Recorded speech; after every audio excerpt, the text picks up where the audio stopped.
This video will contain major spoilers for your friendly neighborhood Spider-Man, so if you're not caught up to the latest episodes, be sure to do that before you go ahead and jump into this video. But let's get started. Hey guys, the finale of your friendly neighborhood Spider-Man Season 1 is here, and wow, what a finale it was. So many new things introduced, so many crazy twists and turns, and of course, I think it sets us up for Seasons 2 and 3 exceptionally well. You guys are here to see how to build the new characters and costumes using 100% official LEGO parts and pieces, so let's get into that. But remember, this won't be a video making every single character that appears in the episode because those happened in earlier showcases. So if you want to see how to make everybody, start at the beginning of the showcase series, and if you just want to see the new characters today, well, you're in the right place. So let's get to it. So the main new attraction in the finale episodes here is the new red and blue suit. Now, it's not too crazy compared to anything we've seen from Spider-Man in the past, but it does lend itself to a really easy LEGO custom to make because the head is the regular MCU Spider-Man head we've been getting for ages now.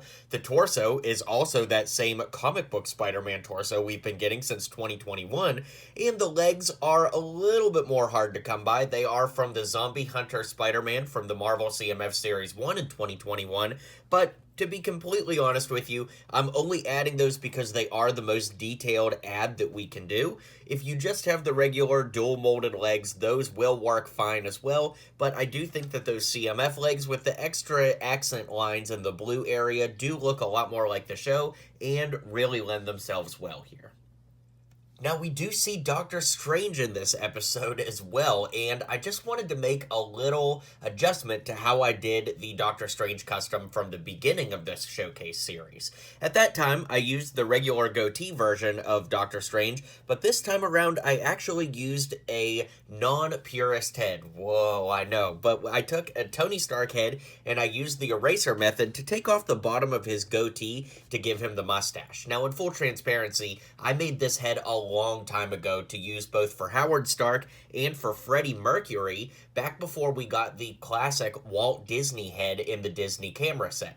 There's also a new head in the Twilight set that I think would work really well for this, but considering I don't have either of those, although both are on the way to my collection, this is the best option that I have right now as of this video, so I would recommend, figuring out what you've got in your collection and deciding from there what makes sense for you.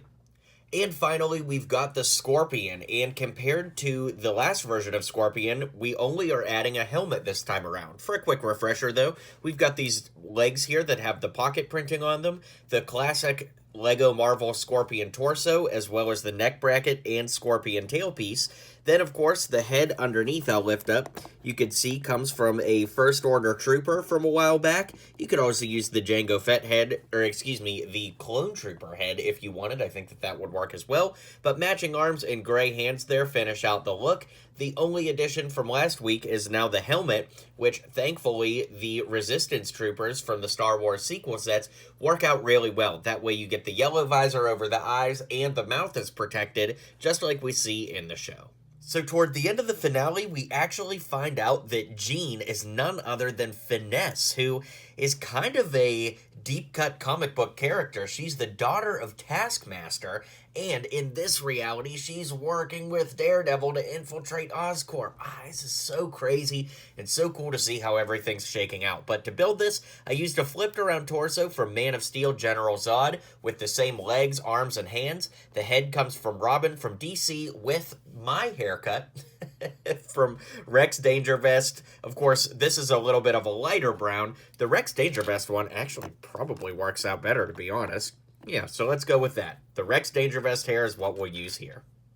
While technically not a new minifig, there was kind of a little blink and you miss it detail where we see a close-up of Lonnie's hands while he's on the phone, and they're starting to turn that gray tombstone color. So, of course, I used the same Lonnie design from before, but this time, of course, I switched out the hands for that light gray to show his transformation. So who knows what he'll look like the next time we see him.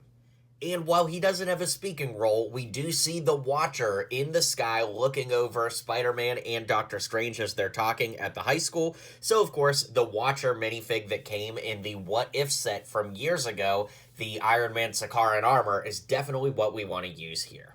And crazy enough, at the end of the episode, we actually also see that Peter's dad is still alive. I wonder if his mom is still alive too, but his dad being in prison was an absolutely crazy reveal at the end of the episode. That being said, I used one of these Arkham inmate torsos from the DC sets with tan hands and actually the head and hair combo from the Zombie Hunter version of Spider-Man. Sure, I get that this is literally Peter Parker's head, but we are talking about Peter's dad, and honestly, it kind of looks like what we saw in the show, so if it works, it works.